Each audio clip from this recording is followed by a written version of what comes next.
नाज़रीन, ईरान की जानिब से लार्जेस्ट जंगी मशकें शुरू कर दी गई हैं। उनकी नेवी और उनकी आर्मी दोनों इसके अंदर हिस्सा ले रही हैं और खलीज फारिस से लेकर सी ऑफ ओमान तक ये जंगी मशकें जो है उसके बारे में बताया जा रहा है। ईरान ये मैसेज डिलीवर कर रहा है कि अब इस खित्ते के अंदर बैरूनी ताकतों का कोई काम नहीं है। वो बैरूनी ताकतें जो यहाँ पर सिक्योरिटी के नाम के ऊपर बैठी हुई हैं, वो यहाँ से अपना अब बोरिया बिस्तरा गोल कर लें, क्योंकि अब उनको यहाँ पर नहीं रहने दिया जाएगा। और बैरूनी ताकतों से मुराद अमेरिका है। और यहाँ पर एक और जो तारीखी डेवलपमेंट हम देख रहे हैं वो ये है कि जो रीजनल कंट्रीज है वो मिलकर एक ऐसा सॉलिड ब्लॉक बना रहे हैं और वो कह रहे हैं कि हम इस खित्ते की जो सिक्योरिटी है वो खुद संभालेंगे। इसके अंदर पाकिस्तान शामिल है, इसके अंदर ईरान शामिल है और इसके अंदर जो खलीजी रियासतें हैं वो भी शामिल हैं। और रशिया चाइना की यहाँ पर मुकम्मल सपोर्ट है। रशिया, चाइना, नॉर्थ कोरिया, उनकी यहाँ पर मुकम्मल सपोर्ट है।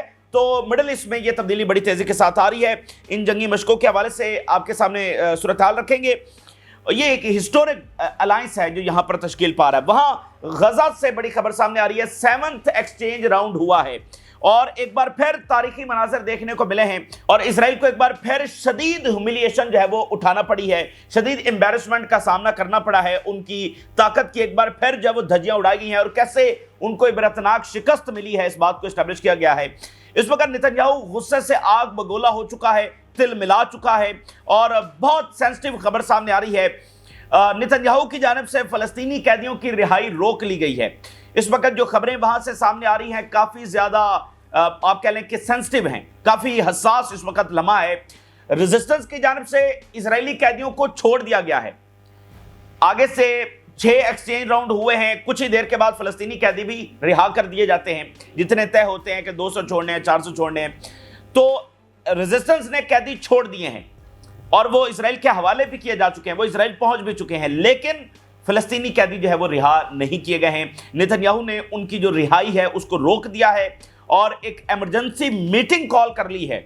इस वक्त कुछ ही मिनटों के अंदर अगले जो है वो ये मीटिंग होने जा रही है और ख़बरें वहाँ से ये सामने आ रही है कि पूरी तैयारी की जा रही है सीज़ फायर को तोड़ने के लिए और दोबारा से जंग छेड़ने के लिए और फाइनल ग्रीन लाइट के लिए जो वाशिंगटन से भी रब्ता किया जा रहा है।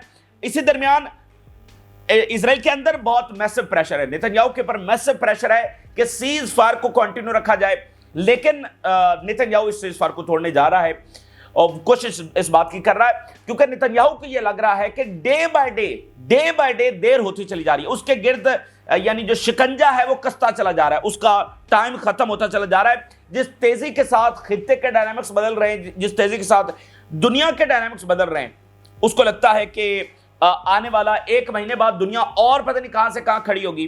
तो इसलिए वो जल्द अज जल्द अब जंग छेड़ देना चाहता है, लेकिन उसमें ट्रंप की ग्रीन लाइट बहुत मैटर करती है क्योंकि अगर ट्रंप की ग्रीन लाइट के बगैर नेतन्याहू जंग छेड़ेगा तो ट्रंप आप देख रहे हैं वो बड़े बड़े इत्तेहादियों को कैसे खुडे लाइन लगा रहा है, तो वो इजराइल को भी अबंडन कर सकता है। ठीक है, तो इसलिए ट्रंप की ग्रीन लाइट चाहिए। लेकिन ट्रंप को मसला यह है कि इस वक्त अमेरिका के चैलेंजेस कुछ और हैं, सिनेरियो कुछ और है, डायनामिक्स मुख्तलिफ हैं। अमेरिका को यह जंग बिल्कुल सूट नहीं करती है। तो ये एक ऐसा डायलेमा है जिसमें ये दुनिया की 2 सबसे बड़ी ताकतें फंस चुकी हैं। नेतन्याहू जंग छेड़ना चाहता है, ट्रंप हर हद तक नेतन्याहू के साथ जाना चाहता है, लेकिन जो अमेरिकी बतौर सदर उसकी जो जिम्मेदारियां हैं, जो अमेरिका फर्स्ट का नारा है, जो अपने एम्पायर को कायम रखना है, उस सिनेरियो में अगर वो लॉजिकली देखता है तो फिर जंग सूट नहीं कर रही है अमेरिका को। तो ये एक इस तरह का सिनेरियो बना हुआ है। ये तमाम तफसीलात आपके सामने रखेंगे। ईरान की ड्रिल्स के बारे में आपको आखिर में बताते हैं, लेकिन पहले ज़रा गजा से आगाज़ करते हैं। 7th एक्सचेंज राउंड इस वक्त हुआ है और इसमें सबसे ज़्यादा 6 इजरायली कैदी रिहा किए गए। इससे पहले मैक्सिमम 4 कैदी रिहा हुए हैं, इस बार 6 इजरायली कैदी जो है वो रिहा किए गए हैं।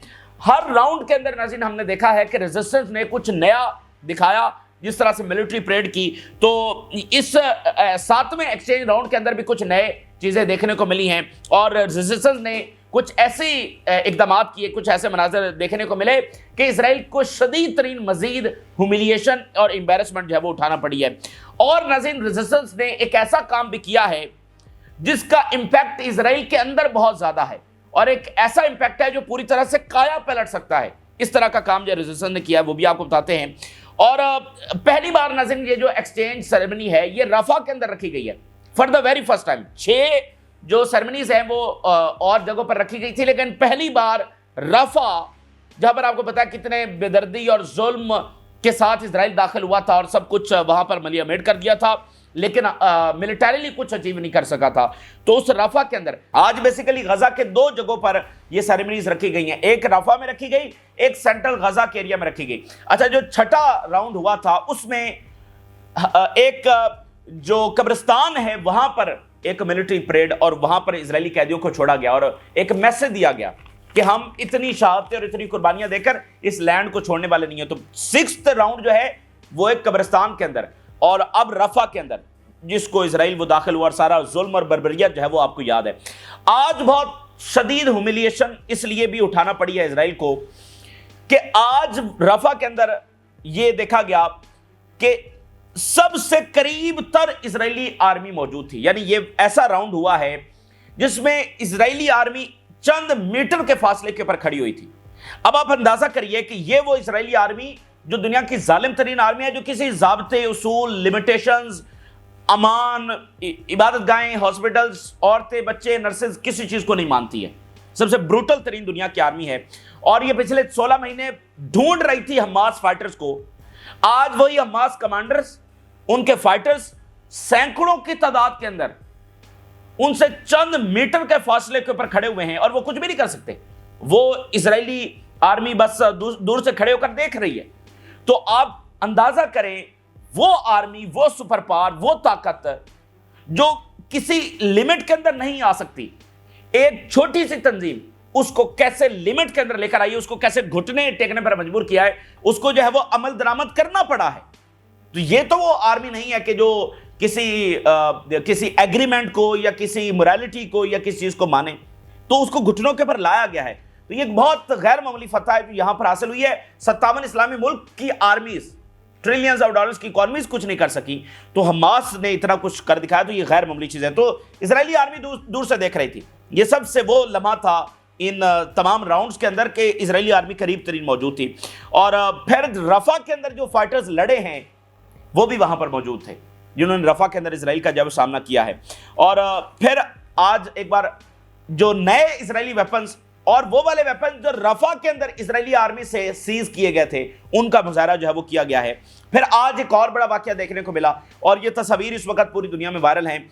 जो इजरायली कैदी हैं, उन्होंने जाते हुए जो रेजिस्टेंस के फाइटर्स हैं जो उनके साथ खड़े थे, उनका माथा चूमा है, माथा चूम कर उनका शुक्रिया अदा किया है। तो ये तस्वीर इस वक्त वेस्ट में जा रही हैं, पूरी दुनिया में जा रही हैं। तो वेस्टर्न जो मीडिया है, जो इजराइल का जो लॉबी के अंडर और उसके ज़रिए असर मीडिया है, वो भी अब इन हक़ाइक़ को ज्यादा देर छुपा नहीं पा रहा है। कितना उसने झूठ बोला, कितना उसने इसको मुख्तलिफ अंदाज के अंदर और जालमाना अंदाज के अंदर इसको इंटरप्रेट किया और इसको रिपोर्ट किया, हक़ाइक़ को छुपाया। लेकिन अब ये इतनी खुली चीज है कि इसको छुपाया मजीद नहीं जा सकता है। कुछ हेडलाइंस मैं आपके सामने रखता हूं। Gaza resistance release 6 Israeli captives in 7th exchange. अब जरा ये लाइन देखिएगा। For the first time it took place in the city of Rafah, a stone throw away from the Israeli military। और इजरायली मिलिट्री इस जो ceremony है इससे इतना दूर खड़ी थी कि जैसे आप हाथ से पत्थर फेंके तो वो कितना दूर जाएगा। तो थ्रोइंग स्टोन अवे, इतने फासले, यानी आप हाथ से पत्थर फेंकेंगे तो चंद मीटर के फासले के ऊपर जाएगा। कितना दूर जा सकता है हाथ से फेंका हुआ पत्थर। तो इतना करीब इजरायली आर्मी की प्रेजेंस थी, वहां बिल्कुल उनके करीब जाकर जो है और रफा के अंदर जाकर ये सेरेमनी जो है वो की गई है। बहुत ज्यादा शर्मिंदगी उठाना पड़ी है। First hand over took place in Rafah and resistance raised the banner at the exchange site, we are the flood and we are the extreme might. 2 जगहों पर हुआ ना, एक रफा में एक सेंट्रल गजा में। तो रफा के अंदर जो फ्लैक्स उन्होंने लगाई उसके ऊपर उन्होंने लिखा कि we are the flood and we are the extreme might. सबसे जो अगली ताकत है, जो एक्सट्रीम माइट है, वो हम हैं। And during the exchange in Rafah hundreds of fighters from the Al-Qassam brigades deployed throughout the area where the captives were released। सैकड़ों फाइटर्स सिर्फ रफा के अंदर मौजूद थे। The second handover took place in Nuseirat in the central Gaza Strip where the resistance raised another reading। जो दूसरी जगह पर हुआ उसमें जो फ्लैक्स लगाई गई और वहां पर भी सैकड़ों फाइटर्स تو وہاں پر کیا لکھا گیا؟ The land distinguishes its people from the dual nationality of foreigners. اسرائیلی چونکہ باہر سے آئے ہیں، سیٹلرز ہیں، اور میکسیمم کے پاس ڈوئل نیشنلٹی ہے، کیونکہ یہ دوسرے ملکوں سے اٹھ کر آئے ہیں نا، پیدا کہیں پر ہوئے ہیں، آئے اسرائیل کے اندر سیٹل ہوئے ہیں. تو انہوں نے کہا کہ یہ لینڈ تقسیم کرتی ہے ان میں کہ جن کی اصل میں یہ لینڈ ہے اور جو باہر سے آ کر یہاں پر قابض ہو گئے ہیں، ڈوئل نیشنلٹی والے. ٹھیک ہے، تو دو جگہوں پر انہوں نے دو مختلف فریزز جو ہے وہ لکھی ہوئی تھی. تو آپ ذرا اس بات کو نوٹ کریں، اور اس کے اوپر بہت تبصرہ ہو رہا ہے کہ ریزسٹنس نے غزہ کے تمام علاقوں کے اندر ملٹری پریڈز کر کے دکھائی ہیں، شمال کے اندر، سینٹر کے اندر، ساؤتھ کے اندر، بیچ کے اوپر، اور آج رفح کے اندر بھی دکھا دیا ہے. ریزسٹنس نے یہ دکھا دیا ہے کہ پورے غزہ کا کنٹرول کس کے پاس ہے؟ 16 مہینوں کی جینوسائیڈ کے باوجود وہ ریزسٹنس کے پاس ہے. تو بات یہ ہے کہ اب اسرائیل کا جو سروائیول ہے نا، یا اسرائیل کا آگے جو وہ اس کے ایمبیشنز ہے اس کو پورا کرنا، وہ ناممکن کے قریب ہو گیا ہے. اس کی وجہ ناظرین یہ ہے کہ اسرائیل جو ایبسلیوٹ وکٹری حاصل کرنے کے لیے جو جنگ چھیڑے گا، یہی اصل میں ان کا اختتام ثابت ہوگا. کیونکہ دیکھیں نا، ہر چیز کا ایک ٹائم ہوتا ہے. یہ جنگ میں ٹائم میٹر کرتا ہے. یہ نہیں ہوتا کہ جب دل چاہا جنگ چھیڑ دی، ایسا نہیں ہوتا. 16 مہینے دنیا نے برداشت کیا ہے، ٹھیک ہے نا، لیکن اب کسی میں بھی یہ سخت نہیں ہے کہ وہ اسرائیل کے ساتھ چوری بھی، خفیہ طریقے سے بھی سپورٹ دے سکے. اب ہر کسی کو سٹینڈ لینا پڑے گا، یعنی وہ ٹائم اب اسرائیل کے پاس نہیں ہے. اچھا، وہ اپنی اس بروٹل فورس کو استعمال کرتے ہوئے اگر دوبارہ جنگ چھیڑتا ہے تو ہر محاذ کے اوپر اسرائیل مزید اتنا کمزور ہو جائے گا کہ اسرائیل بالکل کولیپس کے دہانے پر پہنچ جائے گا آج سے 6 مہینے کے بعد. تو اس لیے دیکھیں، اسرائیل بالکل اپنے جو ہے نا سروائیول کے اس وقت اس کی تباہی کی طرف جا رہا ہے، اپنے خاتمے کی طرف جا رہا ہے. وہ ایبسلیوٹ وکٹری کے لیے جنگ لڑنے کے لیے جائے گا. حماس تو سے ختم ہونے والی نہیں ہے، تو ہر محاذ کے اوپر وہ مزید ویک ہوگا. ملٹری اس کی آپ دیکھ لیں، اکانومی، ڈپلومیٹک محاذ، گلوبل لیول کے اوپر پبلک اوپینین، یہ سارا کچھ آپ کے سامنے ہے. تو اسرائیل زیادہ کولیپس ہونے کے قریب ہوگا. تو یہ ایک بہت بڑی جنگ ہے جو ریزسٹنس نے جیتی ہے، اور اس کے اثرات مزید آپ کو نظر آئیں گے. اگلی بات ناظرین یہ ہے کہ ریزسٹنس نے ایک اور کام کیا ہے جس کے بہت زیادہ امپیکٹ ہے، اور اس سے آپ اندازہ لگا سکتے ہیں کہ ریزسٹنس کا برین کس لیول کے اوپر کام کر رہا ہے. اچھا، ایک ناظرین اسرائیلی سولجر ہے، یہ 2015 سے غزہ میں ریزسٹنس کی قید کے اندر ہے. 2015 سے آج ریزسٹنس نے اس کو رہا کیا ہے. اچھا، یہ ہے تو اسرائیلی سولجر، لیکن اصل میں یہ ایک فلسطینی اسرائیلی سولجر ہے. ہم پہلے بھی اس کے اوپر بات کر چکے ہیں، لیکن مختصراً میں آپ کو بتاؤں کہ اسرائیل کے اندر عربز بھی رہتے ہیں. یعنی ایک تو یہ جیوز ہیں نا جو آئے ہیں، اور یہاں پر جیسے فلسطینی ہیں جو غزہ میں رہتے ہیں، جو ویسٹ بنک میں رہتے ہیں، اسی طرح وہ فلسطینی بھی ہیں جو اسرائیل کے اندر رہتے ہیں. ٹھیک ہے، اور وہ یعنی کچھ ایسے تھے جنہوں نے اسرائیل کو تسلیم کر لیا تھا، تو اسرائیل نے ان کو سٹیزن شپ بھی دے رکھی ہے. یعنی ان کے پاس اسرائیل کا پاسپورٹ ہے، جیسے اسرائیلی سٹیزنز ہیں ان کے پاس وہ پاسپورٹ ہے. البتہ ان کو جو آباد کیا ہوا ہے وہ بارڈرز کے اوپر کیا ہوا ہے. مصر کا بارڈر خاص طور پر، اور جارڈن کا بارڈر، اور ادھر نارتھ کا جو بارڈر ہے، بارڈرز کے اوپر ان فلسطینیوں کو، لاکھوں کی ان کی تعداد ہے، ان کو یہاں پر آباد کیا ہوا ہے. تو یہ بیسیکلی وہ فلسطینی اسرائیلی سولجر تھا. اس کو آج رہا کیا گیا ہے. اور اس کو کیسے رہا کیا گیا ہے؟ اس کو بغیر کسی سیریمنی کے رہا کیا گیا ہے. یعنی ہوتا ہے نا وہ سٹیج کے اوپر لا کر جو باقاعدہ سیریمنی کی جاتی ہے، وہ اس طرح سے رہا نہیں کیا گیا، بلکہ اس کو سیریمنی کے بغیر رہا کیا گیا. بس چپکے سے جو ہے وہ حوالے کر دیا گیا ریڈ کراس کے. یعنی جیسے اسرائیل مطالبہ کرتا ہے کہ ان کے قیدیوں کو حوالے کیا جائے، اور حماس نہیں کرتی، بلکہ ان کو باقاعدہ سٹیج میں لا کر، فلیکس لگا کر، اور اسلحہ اور سارا کچھ اپنی طاقت کا مظاہرہ کر کے، تو اس کو چپکے سے حوالے کیا گیا. اور وہ کس لیے کیا گیا؟ وہ فلسطینی جو اندر رہتے ہیں اسرائیل کے ہیں، وہ بھی فلسطینی، لیکن انہوں نے ایک فیصلہ کیا اور اسرائیل کے ساتھ چلے گئے. یعنی ایک طرح سے آپ یوں کہہ لیجئے بیٹریل کیا یا جو بھی ہے. تو ان کو میسج دیا ہے کہ وقت آ گیا ہے کہ اپنے فیصلے کو بدلو. اور ساتھ ریزسٹنس نے یہ سٹیٹمنٹ جاری کی کہ ہم نے فار رسپیکٹ کے لیے اس کو سیریمنی کے بغیر جو ہے وہ رہا کیا ہے. ٹھیک ہے، اور ایک میسج دیا ان کو. ادھر سے اب کیا ہوا ہے کہ جو عربز کی، یعنی جو اسرائیل کے اندر رہنے والے عرب فلسطینی ہیں، ان کی جو تنظیم ہے، ان کی جو آرگنائزیشن ہے، اس نے سٹیٹمنٹ جاری کر دیا. اس نے حماس کا شکریہ ادا کر دیا ہے، اور ساتھ کہا ہے کہ یہ یونٹی کا مظاہرہ کیا گیا ہے. یعنی وہ اور ہم ایک ہے. وہ عرب تنظیم جو اسرائیل میں رہتے ہیں، جن کے پاس اسرائیلی سٹیزن شپ ہے، اسرائیل کی فوج کے اندر بھی وہ ہیں، اسرائیل کے مختلف اداروں کے اندر جیسے اسرائیلی باقی سٹیزن ہیں، سیٹلرز ہیں، تو انہوں نے شکریہ ادا کیا اور انہوں نے کہا کہ یونٹی کا یہ مظاہرہ کیا گیا. میں ان کی ایک سٹیٹمنٹ آپ کے سامنے رکھتا ہوں. Qassam brigade handing over Hisham al Sayed in Gaza without ceremony as a respect for the Palestinian side. اب بات یہ ہے کہ اگر یہ اندر والے فلسطینی اٹھ کھڑے ہوئے، یعنی غزہ والے اور ویسٹ بینک والے تو اٹھے ہوئے ہیں، وہ تو لڑ رہے ہیں، اگر یہ اسرائیل کے اندر والے اٹھ کھڑے ہوئے تو پھر کیا ہوگا؟ یہ لاکھوں کی تعداد کے اندر ہیں اور ان کے پاس کیا ہے؟ اسرائیلی پاسپورٹ ہے، اسرائیلی سٹیزن شپ ہے، اسرائیل کی آرمی کے اندر ہیں، یہ اس کے بڑے بڑے اداروں کے اندر ہیں یہ، ٹھیک ہے. تو اگر یہ والے اٹھ کھڑے ہوئے تو پھر اسرائیل کا کیا بنے گا؟ ٹھیک ہے. تو یہ دیکھیں برین، مطلب وہ ہر محاذ کے اوپر جتنا امپیکٹ کریٹ کر سکتے ہیں وہ امپیکٹ کریٹ کر رہے ہیں. تو اس کو کافی وہاں پر ڈسکس کیا جا رہا ہے. تو اب یہ جو ناظرین ساری صورتحال ہے، یہ ساری ہیوملیشن اور ڈیفیٹ کی جو سچویشن ہے، یہ نتنیاہو کے گرد گھیرا تنگ کر رہی ہے اور اس کے اوپر پریشر بڑھتا چلا جا رہا ہے ڈے بائی ڈے، اور سوالات اٹھتے چلے جا رہے ہیں کہ تم نے گین کیا کیا. ایوری جو ایکسچینج راؤنڈ ہو رہا ہے اس پر مزید پریشر اور مزید امپیکٹ جو ہے وہ نتنیاہو اور اسرائیل کے اوپر کریٹ ہو رہا ہے. پھر آپ دیکھیں دنیا کتنی تیزی کے ساتھ بدل رہی ہے. ایک ہفتہ پہلے دنیا کہاں کھڑی تھی اور آج کہاں کھڑی ہے. آپ صرف امریکہ اور یورپ کا جو اتحاد ہے صرف اس کی مثال لیجئے. ایک ہفتہ پہلے وہ کہاں کھڑا تھا، آج کہاں پر کھڑا ہے، اور اگلے ایک مہینے کے بعد وہ اتحاد کہاں پر کھڑا ہوگا. ٹرمپ تو رشیا کا دورہ کرنے جا رہے ہیں.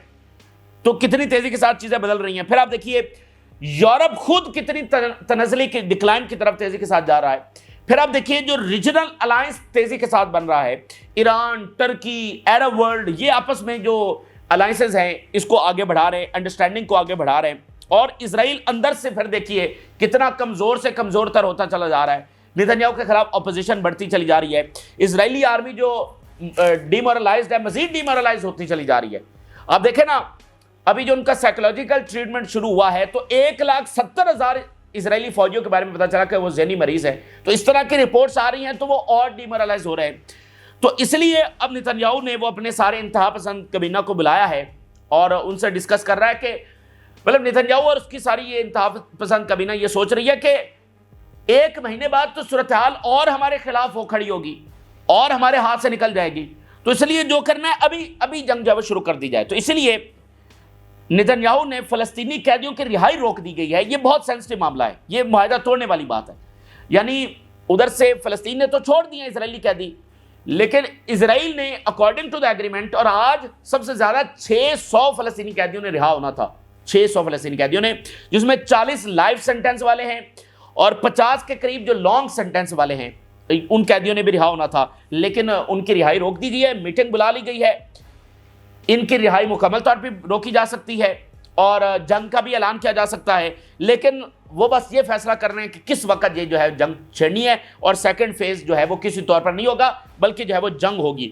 جو رون درمر ہے، جو نیا اس کا چیف آیا ہے ملٹری، وہ واشنگٹن اس وقت روانہ ہے. کچھ ہی گھنٹوں میں اس کی ملاقات ہوگی وہاں واشنگٹن میں اہم ترین، اور ایک فائنل گرین لائٹ کی بیسیکلی وہاں سے واشنگٹن سے فائنل گرین لائٹ کے لیے اس کو بھیجا گیا ہے. میں کچھ سٹیٹمنٹس آپ کے سامنے رکھتا ہوں. حماس اس بات کو کنفرم کر رہی ہے کہ نتنیاہو پوری کوشش کر رہا ہے معاہدہ توڑنے کی، اور فیملیز اسرائیل کے اندر، یعنی اسرائیل کے اندر سے پریشر ہے کہ سیز فائر جاری رکھو، لیکن نتنیاہو توڑنا چاہ رہا ہے. تو ذرا سٹیٹمنٹس دیکھیے. پہلے امریکی میڈیا کی سٹیٹمنٹ دیکھیے. No indications yet that the parties are close to reaching an agreement on the second phase of the extending the first. کوئی اس وقت یہ چانس نہیں ہے، پاسبلٹی نہیں ہے، کوئی ایسی ڈیولپمنٹ نہیں ہے کہ دوسرے فیز کی طرف بڑھا جائے، بلکہ جنگ کا معاملہ بنتا نظر آ رہا ہے. اور فیملیز کی کچھ سٹیٹمنٹس دیکھیے. We hear and see all attempts to obstruct the second phase of the exchange deal and abandon those who remain in captivity. ہم یہ دیکھ رہے ہیں کہ سیکنڈ فیز کو روکنے کی کوشش کی جا رہی ہے اور جنگ چھیڑنے کی کوشش کی جا رہی ہے. یہ اسرائیل کے اندر سے کنفرمیشن آ رہی ہے. Our main problem is Netanyahu's obstruction of the exchange deal and his rejection of the previous offers made by Hamas. اصل جو مسئلہ ہے وہ نتنیاہو ہے، کیونکہ یہ سیز فائر کو آگے نہیں بڑھنے دینا چاہتا. There is only one way to bring everyone back, which is to fully implement the agreement. کوئی اور طریقہ نہیں ہے کہ ملٹری پریشر کے ذریعے जंग छेड़कर अपने कैदी वापस लाया जाए, बल्कि एक ही तरीका है कि सीज फायर को इंप्लीमेंट करके जो है वो हासिल किया जाए। गैलेंट की जरा स्टेटमेंट देखिए। गैलेंट कह रहा है moments of family reunification confirms more than ever the need to return all hostages. ये गैलेंट जिसने सारा कुछ किया, ये वजीर दिफा रहा है, तो अब ये भी कह रहा है कि सारे कैदियों को वापस लाया जाए और उसका एक ही तरीका है कि सीज फायर को आगे बढ़ाया जाए। अब आप जरा अंदाजा कर ले। और इसने जो ताज़ा इंटरव्यू दिया था कि हिजबुल्लाह के खिलाफ हमारी जंग इसराइल की सबसे बड़ी गलती थी। New negotiating team leader Ron Dermer leaves for United States, ये खबर सामने आ रही है। तो ये इस वक्त सूरत हाल है। और उधर आप देखिए फलस्तीनी कैदी जिनको छोड़ने से इनकार किया हुआ है, उन्होंने अपनी जेल की दीवारों के ऊपर क्या लिखना शुरू कर दिया है? उन्होंने लिखना शुरू कर दिया है, we will not forgive and we will not forget and we will not kneel. ये बहुत बड़ा फिक्रा है कि हम भूलेंगे नहीं, हम माफ नहीं करेंगे और हम झुकेंगे नहीं। ये बहुत बहुत गहरी बात है। वो इस अंदाज के अंदर है कि देखें, ताकत तो बदलती रहती है। आज से 100 साल पहले किसके पास ताकत थी, आज इनके पास है। तो वो उस अंदाज में बात कर रहे हैं कि ये चीज हम भूलेंगे नहीं जो आज हमारे साथ हो रही है, बल्कि वक्त आएगा जब ओवरऑल ताकत का तवाजुन बिगड़ेगा और ताकत हमारे पास होगी, तो फिर हम हमारे साथ जो कुछ हो रहा है हम इसको याद रखेंगे। और वो कह रहे हैं कि हम किसी तौर पर झुकेंगे नहीं। तो ये इस वक्त का सिनेरियो है। नेतन्याहू जंग की तरफ जा रहा है, मीटिंग बुला ली है, वाशिंगटन से फाइनल ग्रीन लाइट का इंतजार है। अब देखते हैं क्या वाशिंगटन अभी ग्रीन लाइट देगा, क्या वो कहेगा कि 20 दिन के बाद हमला करो, क्या वो कहेगा कि हमला नहीं हो सकता। डे बाय डे जो सिचुएशन है वो तो इजराइल के खिलाफ होती चली जा रही है। और लॉजिकली देखें तो अमेरिका इस पोजीशन में नहीं, बिल्कुल नहीं कि वो यहां पर जंग शुरू करवाए। और अगर वो जंग शुरू करवाएगा तो ये अमेरिका के लिए भी किसी तौर पर अच्छा नहीं होगा। ईरान की ड्रिल शुरू हो चुकी हैं। Iranian army launches large scale Zulfiqar 403 joint drills और extending into the sea of Oman, Persian Gulf से लेकर स्ट्रेट ऑफ हुर्मज और सी ऑफ ओमान तक। Stable security under the shadow of self reliance and unity and Iran can secure its region without foreign intervention. Clear message है, America की कोई जरूरत नहीं। America जिस सिक्योरिटी के नाम के ऊपर बैठा हुआ है वो बोरिया बिस्तरा गोल कर यहां से निकले, इस रीजन की सिक्योरिटी हम खुद कर लेंगे। ये बहुत बड़ी चेंज है यहां पर आ रही है। Cyber operations, electronic warfare and combining advance technologies and traditional military power. Advance technology और जो रिवायती मिलिट्री पावर उनको कंबाइन करके और साइबर ऑपरेशंस और इलेक्ट्रॉनिक वॉरफेयर, ये सारा वहां पर जंगी मशकें जो है वो की जा रही हैं। फिर बहुत गैर मामूली खबर है, Iran exporting military equipment to 30 countries. ये आज ईरान ने इस बात को कंफर्म किया कि ईरान 30 मुल्कों को असलहा दे रहा है, जिसमें बहुत सारे इस्लामी मालिक भी शामिल हैं। इतनी तेजी के साथ ईरान आगे बढ़ रहा है। तो इसलिए इजराइल में ये देखा जा रहा है कि ईरान तेजी के साथ राइज कर रहा है, चाइना तेजी के साथ राइज कर रहा है, रशिया और मजबूती के साथ खड़ा हो रहा है। अरब्स की अंडरस्टैंडिंग बढ़ रही है, ईरान तुर्की अरब ये भी अंडरस्टैंडिंग बढ़ रही है। तो जिस तरह से डायनामिक्स बदल रहे हैं, ये इजराइल के हक में तो नहीं बदल रहे। तो आज से 6 महीने बाद पता नहीं दुनिया कहां खड़ी होगी। तो इसलिए वो इसको अपना आखिरी मौका देख रहे हैं कि जो करना है अभी करना है। तो ये बहरहाल काफ़ी सेंसिटिव टाइम है। हम जानते हैं कि इजराइल इतनी आसानी के साथ मानेगा नहीं, वो कभी टेबल के ऊपर नहीं आएगा, वो कभी फ़लस्तीनी रियासत को नहीं मानेगा। तो फिर इसका नतीजा अल्टीमेटली जंग ही निकलेगा। वो आज हो, कल हो, 1 महीने बाद हो, 6 महीने बाद हो, 1 साल के बाद हो, ये जंग ही वो अल्टीमेटली अनफॉर्चुनेटली उसी की तरह मामला। तो ये ताज़ा तरीन तफसीलात हैं जो आपके साथ शेयर किया। आपने राय जरूर आगा करें। जो लोगों ने चैनल को सब्सक्राइब नहीं किया उनसे रिक्वेस्ट करेंगे चैनल को जरूर सब्सक्राइब कर लें ताकि हर आने वाली वीडियो आप तक पहुँच सके। इजाज़त।